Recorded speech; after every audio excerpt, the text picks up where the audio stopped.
Hapa hospitalini kuna miradi ya ujenzi inaendelea, kama hata jengo tulilopo ni jengo jipya limekamilika hivi karibuni, lakini tumejulishwa kwamba kuna ujenzi mwingine mkubwa tu wa administration block pamoja na huduma zingine itafanyika. Sasa nasema sisi tuna umuhimu wa kipekee katika kufanikisha miradi, kuona kwamba inakamilika kwa wakati katika ubora na viwango vilivyokusudiwa na value for money inapatikana. Kwa hivyo ndugu mganga mfawidhi, hata mara moja usisite kutualika tuje tufanye ukaguzi ili hayo malengo matatu nilokueleza yaweze kutimia. Lakini niseme tu wazi, hata usipotualika tutajialika wenyewe, kwa sababu tuna maslahi mapana katika hili. Tukiona mwaliko wako umechelewa, basi tutakuta tupo tu tayari humu ndani. Lakini yote ni kwa nia njema, kuona kwamba azma nzuri ya Mheshimiwa Dr. Samia Suluhu Hassan, rais wetu, na serikali yake ya kuboresha huduma za afya kwa wananchi, basi hayo malengo mazuri yanafikiwa na wananchi wanafurahia jitihada na matunda ya serikali yao. Tukubaliana TAKUKURU, hebu tuchangishane kila mwezi ili tuweze na sisi kuchangia eneo hili la study yetu fupi ilionyesha kuna uhitaji mkubwa wa vifaa hivi vya kusaidia makuzi ya watoto wanaozaliwa kabla ya muda na wale ambao wanazaliwa na uzito pungufu. Kwa hiyo basi tukaamua na sisi angalau kutoa mkono wetu kwenye eneo hili baada ya huo utafiti wetu kuridhisha kwamba ni eneo lenye uhitaji.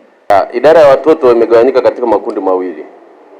Kuna watoto wale ambao ni zaidi ya umri wa siku 28 mpaka umri wa miaka 14, lakini pia tuna wale watoto ambao ni chini ya siku 28 ambao ndio haswa mashine hizi zitatumika katika kuwahudumia.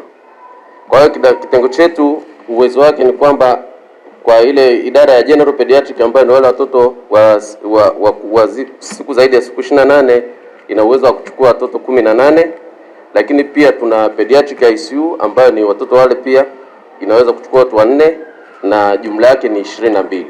Lakini kwa wale ambao sasa mashine hii itatumika, imegawanika katika makundi yapatayo manne, ambayo tunaanza na Neonatal ICU ambayo ina uwezo wa kuchukua watoto 18, KMC watoto 18, Neonatal Isolation watoto 2, General Neonatal Ward 12 na jumla yake ni watoto 50. Takwimu za huduma zilizotolewa kwa watoto wenye umri chini ya siku 28 ambao mashine hizi zitatumika ni kama ifuatavyo.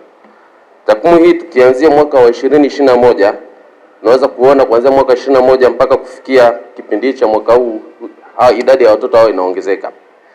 Kwa mwaka 2021 tulitoa huduma kwa watoto 260, 2022 tulitoa huduma kwa watoto 324, 2023 tulitoa huduma kwa watoto 583, 2024 iliongezeka hadi kufikia 822 na 2025 ilipungua kidogo kufika 619, na hii ni kwa ajili ya ukarabati ambao ulifanyika.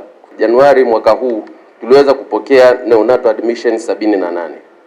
Lakini pia tunapokea rufaa kutoka hospitali mbalimbali na takwimu ziko kama ifuatavyo. Kwa mwaka 2021 tulipokea rufaa ya watoto 133, lakini pia 2022 tulipokea rufaa watoto 107 na 2023 178, 2024 jumla tulipokea 414. Hii ni kiwango kikubwa sana tulichoweza kupokea kwa wakati ule. Katika kipindi cha robo ya Oktoba, tukiangalia tule robo ya Oktoba tu Disemba, watoto wenye umri chini ya siku 28 ambao tuliweza kuwalaza kwa Oktoba walikuwa 58, Novemba 59, Disemba 87, ambayo ilitupa jumla ya watoto 204 ambao ni sawa na 52.7%, ambayo ni zaidi ya nusu ya watoto wote tunaowapokea katika idara hii ya watoto ya rufaa ya mkoa wa Mawenzi. Napenda kuwakaribisha rasmi katika hafla hii ya kipekee ya makabidhiano ya mashine za kusaidia watoto waliozaliwa kabla ya wakati. Uwepo wenu siku hii ya leo unaonyesha dhamira ya dhati ya kuunga mkono juhudi za serikali katika kuboresha huduma za afya, hususan huduma za mama na mtoto.